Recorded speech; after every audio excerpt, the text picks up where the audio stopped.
Merry Christmas, everybody, and a big happy birthday to the one and only Mr. Jesus Christ.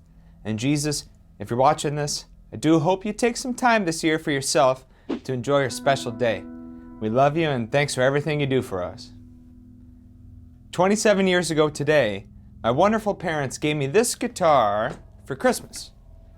And it set me off on a long, strange journey through life. And when I was about 12, I bought this little Buddha, downtown Rockport, Massachusetts, where I grew up. And both of these have meant a lot to me over the years, and I'm grateful to how these inanimate objects have helped me to navigate life. So, hello, welcome to Music Spirituality. I'm your host, Jake Pardee, and on this channel, we're going to talk about the intersection of music and spirituality.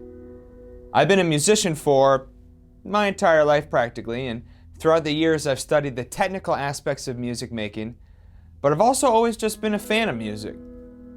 I think most musicians come to it as fans, and then some of us feel compelled to throw our hat in the ring and see if there's something that we have to say that can contribute to the world of music, and we become those weird musician types trying to figure it all out. And we often struggle to find our voices and to discover what it is that we want to say, or to try to find a place to fit in within the music industry. And the spark that initially inspires us can become a bit confused over time while we try to navigate the world of music and how we can contribute to it. Over the years, I've had a lot of ups and downs with how I feel about the whole thing.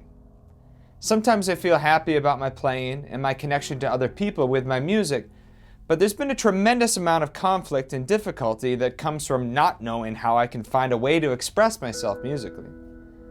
So, over the years, I've studied with many wonderful teachers, and I've been able to play in lots of different types of ensembles, in bars, and rock bands, and yoga studios, and on the sides of mountains, and even recently in a prestigious orchestra in a concert hall.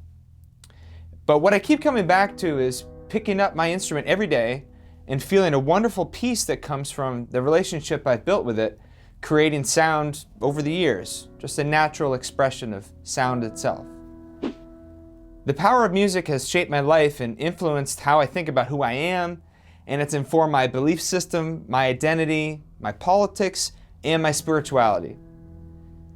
The intersection of music and spirituality interests me because I find that music is extremely powerful in this way, in the way that it allows me to immediately become aware of the present moment, to settle my mind and to feel like I'm occupied in being creative and engaged in life.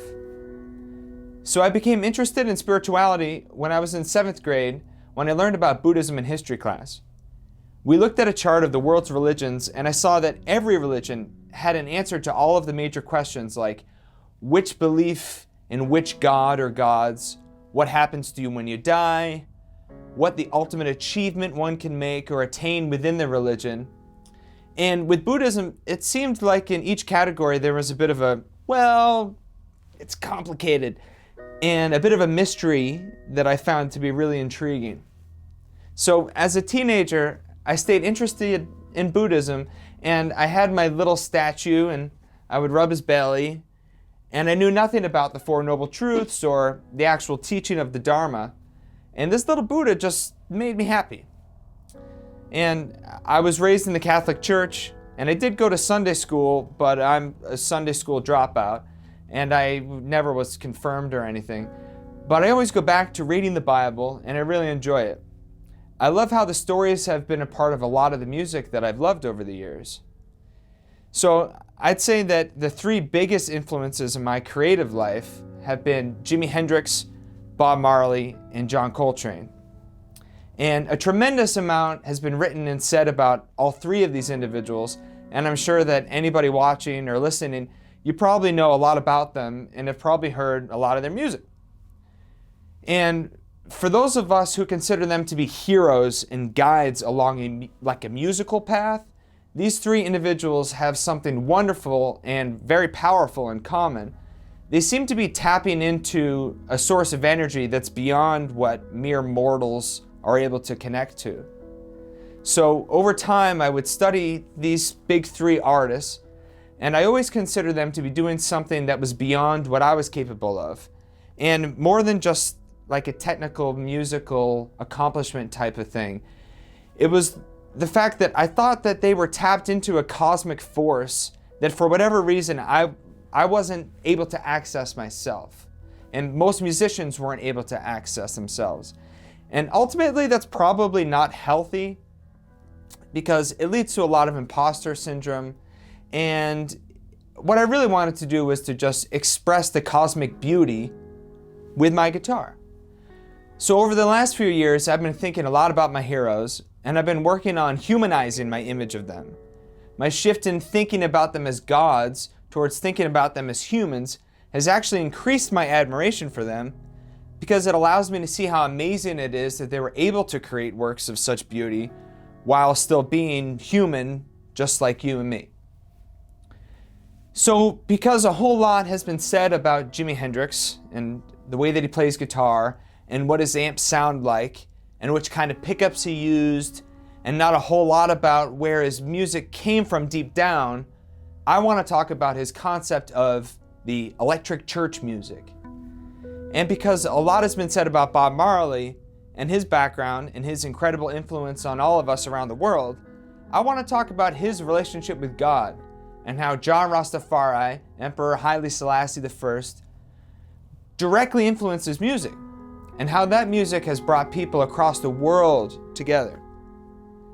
And because so much has been said about John Coltrane when it comes to the difficulty of his compositions and how beautifully he was able to play intricately complex music, I want to talk about his faith and his devotion to the Supreme Being.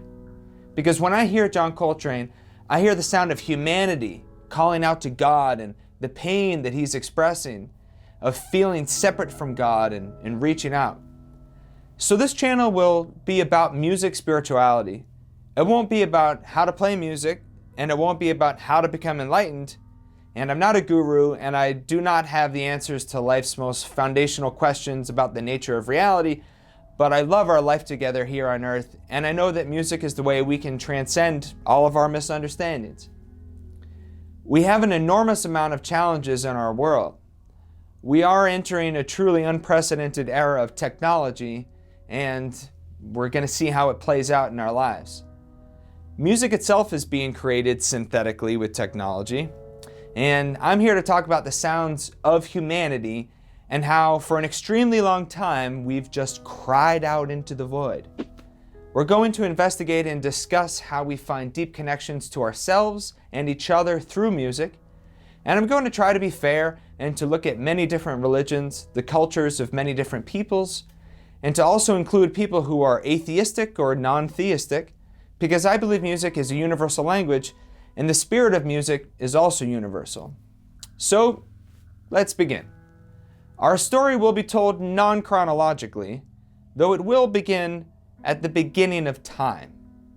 So I'll see you next time when we investigate the Big Bang.